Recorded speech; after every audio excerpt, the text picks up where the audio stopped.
I never thought my own family would betray me like this. Not strangers, not neighbors, not some distant relative I barely knew. No, it was the woman I once called my daughter. I sit here tonight, in my quiet bedroom, staring at the jewelry box that has lived on my dresser for more than 40 years. The moonlight falls across the wooden lid, highlighting the deep scratches from years gone by. When I lift it, it no longer sings that faint creak I've always known. It feels hollow. Inside, where there used to be my wedding necklace, my mother's golden bracelet, and the sapphire brooch from my grandmother, there's nothing, just an empty, faded velvet lining. I gently run my fingertips across the indentation where the necklace once lay. That necklace isn't just gold. It carries my history, my marriage, my struggles, my love. Every piece in that box represented a chapter of my life. And now, all of it is gone.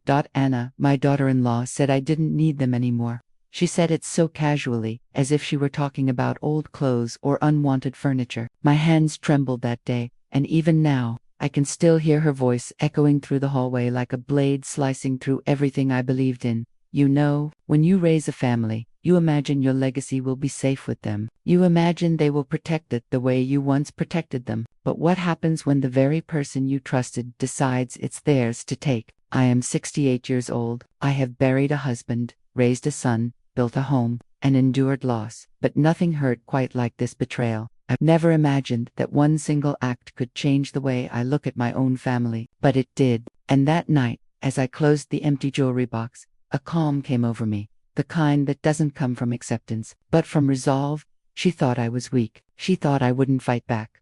But she was wrong. But let me start from the beginning. If you had visited our house back then, you would have seen what most people would call a perfect family. A beautiful old home on the outskirts of Munich, with wide wooden floors, high ceilings, and a large garden that smelled like lavender every spring. I bought this house with my late husband over 30 years ago. We raised Marcus here. We laughed, argued, celebrated birthdays, and grieved losses under this roof. When Marcus got married to Anna, I was genuinely happy. She seemed like the kind of woman who'd bring warmth into a family. Elegant, well-spoken, beautiful in a polished way. She worked in marketing, always dressed in perfect blouses and heels that clicked against the hallway floor. She had that soft smile that made people trust her immediately, at least. At first up, when they moved in with me, just after the birth of their second child, I didn't mind. It made sense financially, and I thought it would be lovely to have the laughter of my grandchildren fill the house. I imagined family dinners, shared celebrations, and the comfort of not being alone. I had no idea back then how quietly things could shift. At first, it was little things. I would come down to the kitchen and notice my fine china set on the table. I hadn't given anyone permission to use it. That china had belonged to my mother. It was only brought out on Christmas Eve or special anniversaries. When I mentioned it gently, Anna just smiled and said, "But what's the point of having nice things if we don't use them?" It was such a small thing, wasn't it? So I let it slide. Then there were other moments. She'd rearranged the furniture without asking, claiming she was just modernizing the house. She'd host her friends in my living room while I was upstairs, sometimes without even telling me in advance. I would come down to the sound of their laughter, heels on my parquet floors, and a faint smell of her expensive perfume mixing with my lavender candles. Marcus would brush it off whenever I mentioned it. "Mama, she's just trying to make the house feel like home," he'd say, giving me that smile that always made me soften. I told myself not to be petty. This was family. You make room for family. But deep down, something uneasy was beginning to grow. Anna had this way of speaking, a polite tone with a hidden edge. She'd say things like, "Oh, Elizabeth, you really don't have to worry about these old traditions, or you've done enough. Now let us take care of things." It sounded kind on the surface, but it carried a quiet message underneath. Step aside. I told myself it was just a generational difference, but the pattern became impossible to ignore. She started making decisions as if the house was hers. When the grandchildren's room needed to be repainted, she hired a painter without asking me. When Marcus got a promotion, she organized a big party at home, my home, and invited 20 people I didn't even know. I remember standing in the corner that night, holding a tray of glasses, watching her glide through the room as if she were the hostess of the house. Everyone laughed, everyone admired her, and I felt invisible in my own living room. And then there was the jewelry box. I kept it in the top drawer of my dresser, wrapped in a faded silk scarf. That box was not just decoration, it carried my story. The engagement ring Carl gave me on a snowy evening in 1978. The gold necklace my mother handed to me on my wedding day. The sapphire brooch that had been passed down from my grandmother. And a pair of delicate earrings I bought with my very first paycheck as a nurse. Every piece held a memory, a heartbeat. Anna knew how important it was to me. Once, when she helped me tidy my room, she opened the box and let out a soft "oh." She picked up the necklace and held it against her throat, looking at herself in the mirror. I still remember how it gleamed against her pale skin. She didn't ask if she could. She just tried it on. "It's beautiful," she said. "This kind of thing shouldn't stay hidden in a box." I forced a smile. Some things are meant to be treasured, not worn casually. She tilted her head and gave me that sweet, sugar-coated smile that she'd mastered so well. "But isn't it better to let things shine, Elizabeth? After all, you can't take them with you forever." It was meant as a joke, I'm sure, but it stayed with me like a splinter under the skin. Over the months, the balance in the house shifted even more. She took over hosting every family event, from birthdays to Christmas dinner. My old porcelain angels were packed into boxes and stored away to make room for her modern decorations. Marcus, tired from work and wanting peace, rarely intervened. He loved her, and I loved him, so I stayed quiet, but quiet doesn't mean blind. I began to notice how she casually inserted herself into every decision, how she spoke for both of them when talking about the house, how she said things like, "When we renovate next year," as if it were hers to renovate. "It's just a house." I told myself some nights, she's just young, full of ideas. But deep down, I knew it wasn't just about the house, it was about control. The jewelry box was the only thing she never touched again after that day. She'd glance at it sometimes, in that quiet, assessing way of hers, and I, without even realizing it, started locking the door to my bedroom every night. I told myself I was being overly cautious, paranoid, even. But looking back now, those were the first signs of what was coming, and maybe, just maybe, if I had trusted that little whisper in my gut back then, I could have stopped what happened next. But I didn't, and she knew it. It was a cold Friday evening in late November when everything shifted. I had just returned from Hamburg, where I'd spent 3 days visiting my oldest friend, Gertrude. We'd laughed about our younger years, drank tea, and for the first time in months, I'd let my guard down. I was tired, but in a good way. The kind of tired that comes after warm company and old stories. I remember stepping into the house and noticing something that immediately felt wrong. The hallway was too quiet. No sound of the television, no little footsteps from the grandchildren, no smell of Anna's expensive candles, just silence. And then I saw it, the little porcelain vase from my dresser sitting awkwardly on the shoe cabinet near the door. Anna had a habit of moving things without asking, but this was different. It felt like someone had rearranged my world while I was away. I walked up the staircase, my travel bag still in hand, and paused at my bedroom door. It was open. I always closed it before leaving. Always. My heart began to pound. The room wasn't destroyed. It wasn't even messy. It was worse than that. Everything looked too neat, like someone had walked carefully through my memories, sorting and selecting what to disturb. The curtains were slightly shifted. The armchair by the window moved, just enough to be noticeable, and on top of my dresser, the jewelry box sat half open. I dropped my bag. I walked slowly to it, as if the ground could give way beneath me at any second. My hands trembled as I lifted the lid. Empty. The velvet lining inside was as smooth as the day Carl had bought the box for me. The necklace, the brooch, the earrings, the rings, gone. For a moment, I thought maybe I had moved them. I pulled open every drawer. I checked the wardrobe. I even looked inside my travel bag, as if the jewelry could have somehow packed itself away. But deep down, I already knew. I called out, "Anna." She appeared in the doorway a few seconds later, wearing one of her soft cashmere sweaters, her hair in that effortless bun she liked so much. She looked at me like someone might look at a child who had lost a toy.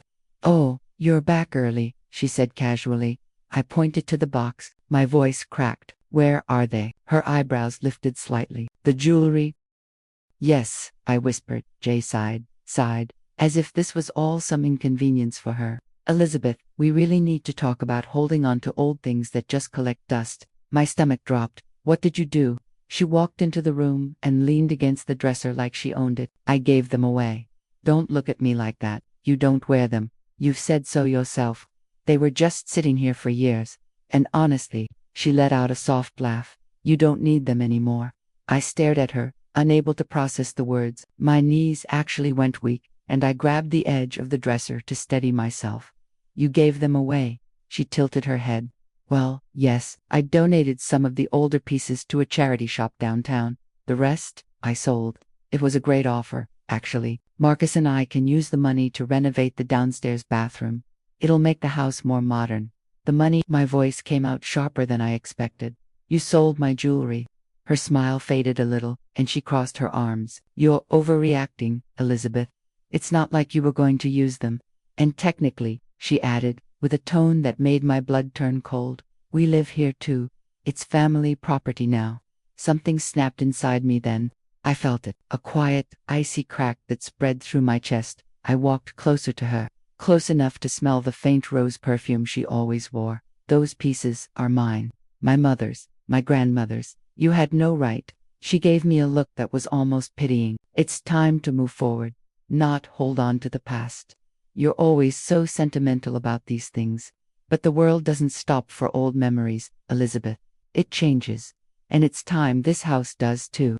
I felt my hands curl into fists, but I didn't shout. Not yet. That's when Marcus walked in. He must have heard us. What's going on? He asked, looking between us. I turned to him, my heart pounding. She sold my jewelry, all of it, without even asking. For a moment, I saw something flicker in his eyes, confusion, maybe guilt. But then Anna grabbed his arm and said, with a perfectly calm voice, Marcus, I told you this would happen. She's being dramatic. Those things were sitting here for decades. We're using the money to improve the house. Our house. I waited for him to correct her, to say my mother's house. But he didn't.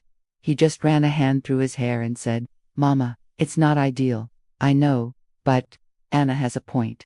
You never wear those things. I felt the room tilt. They weren't just things. Marcus, I know, he said softly, but she didn't mean any harm. We're a family. It's all in the family, right?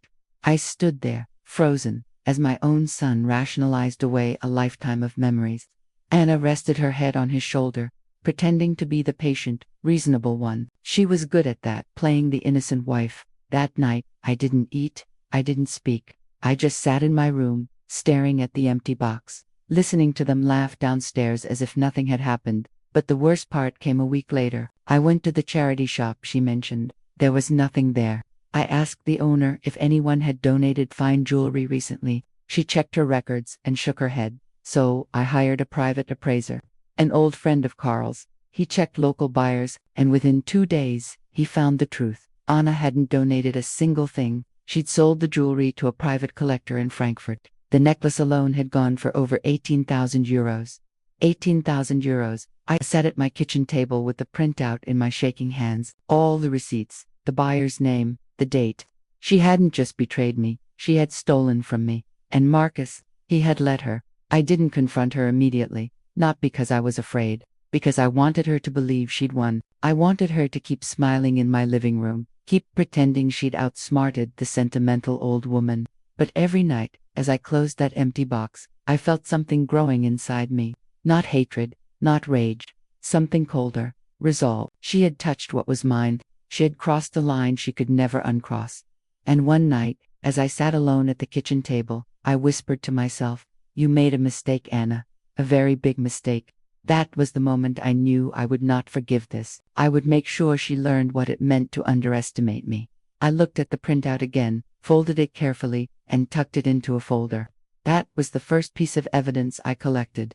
And it would not be the last, because if Anna thought I was too old to fight back, she was about to learn that some battles are won not with strength, but with patience. I began the planning slowly, like someone testing the temperature of a pool before diving in. 4 days after I learned the truth, I hardly slept. The house smelled of coffee and the faint scent of Anna's perfume wherever she passed. I had the receipts in my folder, the appraiser's notes, and a name. A private buyer in Frankfurt who had paid for the sapphire necklace. Those papers felt both fragile and powerful in my hands. First, I needed information. I called Carl's old friend Dieter, who had once appraised my late husband's watch. Dieter was retired now, but he owed Carl a favor, and he loved a good puzzle. When I explained, he didn't ask for money. He only asked for facts. He promised to look into the buyer and quietly check the market. His calm voice steadied me. I also spoke to a lawyer I trusted, Frau Meyer, who had handled our wills years ago. She advised me on legal standing, which items were registered to my name, what proof I needed to show unlawful disposition, and how long civil procedures typically took in Bavaria. Her measured questions helped me think like a case, not like a hurt person. I kept my planning hidden in plain sight. I made polite conversations at dinner and laughed when Marcus told a joke. I let Anna believe she had won the night, but at odd hours, I sat at my kitchen table with a lamp and a stack of papers and began to map out a careful strategy. I made lists, contacts to call, evidence to obtain, questions for the antique buyer, and a timeline for action. I scribbled names and dates in my notebook and underlined the exact phrase Anna had used, "You don't need them anymore," until the ink bled. Gathering evidence became a quiet obsession. Dieter tracked down the private buyer and found a record of the sale. The buyer's lawyer required provenance papers and had accepted the sale on the 14th of November.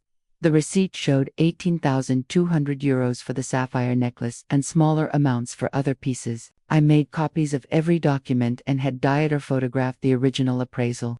I even had a friend in town, Helga, who still worked occasionally at the local pawn registry. She checked the usual channels and found no record of legitimate charitable donations that matched Anna's story. Every piece of paper I collected tightened the noose of certainty around what had happened. Emotionally, the planning was a minefield. Part of me wanted to confront Anna in the street and scream until someone called the police.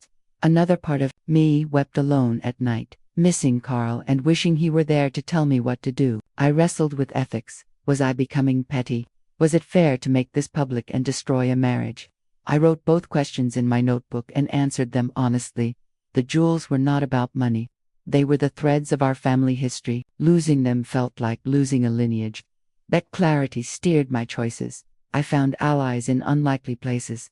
Marcus was not my first ally. He was still tangled in Anna's influence, but Dieter, Frau Meyer, and Helga formed a quiet council. They shared practical advice and, more importantly, they listened. Frau Meyer walked me through the legal options, sending a demand letter, placing a temporary injunction on any property transfers, and gathering prima facie evidence to support a civil claim. Dieter helped create a clear provenance timeline, dating each piece to its origin. Helga offered to check pawn logs and local trade networks discreetly.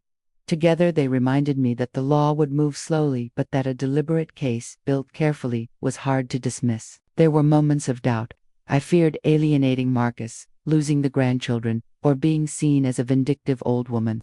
But every time doubt crept in, I opened the jewelry box and touched the velvet lining as proof of what had been taken from me. I knew I had to be smart about this. I wrote in my notebook one night and underlined it twice. The plan took shape like a patient's spider's web: gather irrefutable evidence, secure legal counsel, and expose the truth at a moment when it would cause the maximum correction without unnecessary cruelty. I did not want to humiliate Marcus or the grandchildren, only to protect them and preserve what mattered.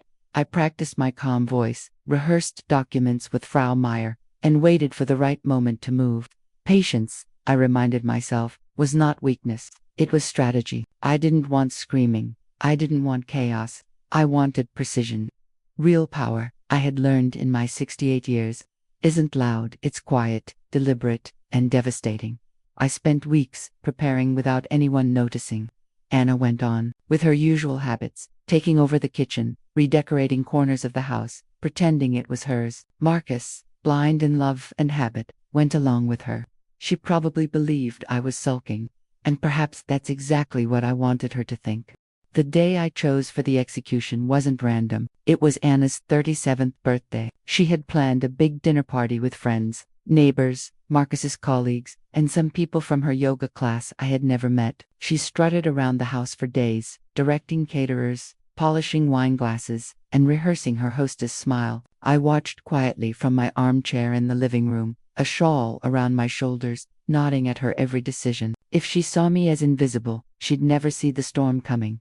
The night of the party, the house looked beautiful. Warm lighting, soft music, wine glasses glittering like the jewels she had stolen from me. Guests flowed in, carrying expensive bottles of wine and flowers. Marcus looked proud, Anna radiant. She wore a silk cream dress and expensive gold earrings, not mine, but I could tell she enjoyed parading her status. I waited until everyone had eaten and settled. The clinking of glasses echoed around the room. Marcus stood up to toast. To Anna, he said, my beautiful wife, the heart of this home. The heart of this home. Those words echoed in my chest like a small, sharp blade. When the applause died down, I stood, slowly. My knees weren't as strong as they used to be, but my voice, that was steady. May I say something? I asked. The room quieted. People respected me, or at least they used to. I'd been in this neighborhood for decades. Anna tilted her head, surprised but smiling politely. Of course, Elizabeth. I walked to the center of the room. My cardigan brushed against my skirt. My steps measured. I held a brown envelope in my hand, thick with papers. The lights glimmered on the gold frame of the mirror above the fireplace. The same mirror where Anna once admired herself wearing my necklace. I took a slow breath. I've lived in this house for 40 years. I began. I raised my son here, built a life here with my husband. Every wall in this place holds a story. Some of those stories are beautiful. Some are harder to tell. Tonight, I have one of those harder ones. A ripple of whispers ran through the guests. Marcus frowned. Anna stiffened, just slightly, her fingers tightening around her wine glass. I continued. A few weeks ago, while I was away, something precious was taken from me. Something not just made of golden stones. Something made of memory. I looked directly at Anna. My jewelry box was emptied. Her eyes widened just a fraction, but she didn't speak. I opened the envelope. At first, I was told they were donated, but as it turns out, I pulled out the first paper. They were sold to a private buyer in Frankfurt for exactly 18,200 euros. A sharp intake of breath came from someone in the back. Marcus blinked as if he hadn't heard me correctly. Anna forced a light laugh. Elizabeth, not here. Oh yes, I interrupted softly. Right here. I laid the papers on the coffee table one by one. The appraisal, the receipt, the buyer's signature. Each sheet landed like a hammer. Here is proof of the transaction, I said. Here is proof that the jewelry was mine alone, registered in my name. And here is proof that it was sold without my knowledge or consent. Marcus stepped forward, pale. Mama, what is this? I looked at him. My boy, the same boy I once tucked into bed every night. This is what your wife did while I was away. Anna let out a brittle laugh. This is absurd. She's twisting, Anna, I said, my voice like ice. You lied to me. You didn't donate anything. You sold my heirlooms, my wedding necklace, my mother's bracelet, everything. You thought I wouldn't find out. You were wrong. The guests were dead silent now. One woman glanced down at her glass. Another shifted uncomfortably. A man coughed softly, as if to break the tension. Marcus turned to Anna, searching her face. She didn't meet his eyes. That was enough. I could see the realization sinking in. I took out the final document, my lawyer's letter. I've made legal arrangements. As of this week, I've transferred ownership of this house into a family trust. Marcus, the trust is for you and the children. Anna has no legal claim over this property. Not now, not ever, gasps. Someone muttered, Maingot. Anna's face flushed deep red. You can't do that, she hissed. I met her eyes calmly. I already did. I turned to Marcus. You're my son. You and the children will always have a home here. But she, I nodded toward Anna, will not touch a single stone of this house again, and she will repay what she took, whether voluntarily or through the court. Repay, Anna whispered, trembling. Yes, I said simply, or face legal action for theft and fraud. She tried to speak, but Marcus's voice cut through the room like a blade. Anna, is this true? The question hung in the air. She hesitated too long. Marcus, I thought. He stepped back from her. The party was no longer a party. The murmurs swelled. People who once admired her now looked at her like a stranger. That's the thing about betrayal. Once it's exposed, it stains everything around it. I didn't shout. I didn't gloat. I simply placed the jewelry box, still empty, on the table, a silent reminder of what she'd taken. You wanted to modernize this house, I said quietly. You forgot who built it. Marcus looked devastated, but he didn't defend her. Not this time. Anna's friends slowly disappeared into the background. Someone left early. A couple whispered an excuse and walked out the door. The carefully crafted image she'd built, the perfect hostess, the elegant woman, crumbled in front of her. As the last guests drifted away, Anna stood frozen in the living room. Marcus leaned against the wall, rubbing his temples. I turned to leave, but paused in the doorway. Anna, I said, without raising my voice, you took something that wasn't yours. You thought my age made me weak. But you should have remembered something. Old trees have deep roots. I walked upstairs with my back straight. That night, I slept with the window slightly open. The cold air on my face felt like clarity. I didn't need her apology. I didn't need her approval. I had taken back what was mine, not in gold, but in power. In the days that followed, everything unraveled for her. Marcus moved into the guest room first. Then he stopped defending her. The neighbors whispered. The lawyer's letter gave her 30 days to make repayment arrangements. And when she tried to lash out, I calmly reminded her of the signed receipts in my possession. There was no shouting anymore. Just facts. Just consequences. I noticed her smile had vanished. She no longer clicked through the hallway in her heels. She moved quietly, almost like a guest in a house she no longer controlled. That was when I knew the revenge had done its work. And the best part, I hadn't lifted a single hand in anger. I had simply opened the door and let the truth walk through. I wish I could say everything returned to normal quickly after that night, but betrayal doesn't disappear like smoke. It lingers in the corners of a home like a smell you can't quite wash away. The house grew quiet again, not in that warm, peaceful way it used to be, but in the way a battlefield goes silent once the shouting ends. Anna avoided me completely in the weeks that followed. She no longer commanded the space like it was hers. Gone were the unannounced gatherings in the living room, the loud perfume, the rearranged furniture. She walked through the house like someone who'd been demoted from queen to unwanted guest. She still lived there for a time, but only because Marcus didn't want to traumatize the children with an abrupt departure.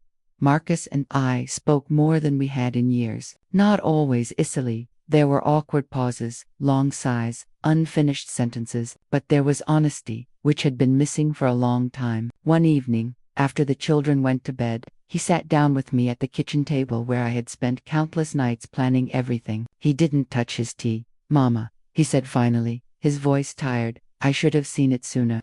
I looked at him carefully. He had Carl's eyes, gentle but stubborn. You loved her, I said softly. You don't expect the people you love to betray your trust. He nodded, jaw tightening. I let her talk me into things. I thought keeping the peace was better than confronting the small things. But they weren't small, were they? I smiled sadly. No, Marcus, small cracks become walls if you ignore them long enough. He leaned back, rubbing his face. I don't know if we can come back from this. Maybe not, I answered, but that's between you and her. I only needed to protect what was mine, and what will be yours and the children's one day. That night, he didn't say thank you, but he didn't have to. The way he squeezed my hand before going upstairs said more than words could.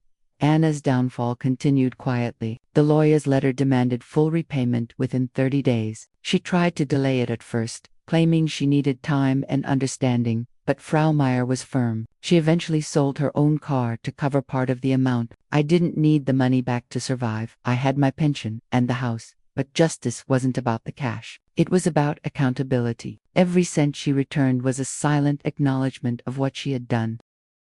Word spread in the neighborhood too. Not because I gossiped. I didn't have to. Half the guests from that night had already shared the story. It's strange how reputations are built over years, but can fall in a single evening. Anna went from being admired to being pitied, or worse, ignored. Her carefully polished image cracked, and through it everyone saw the truth.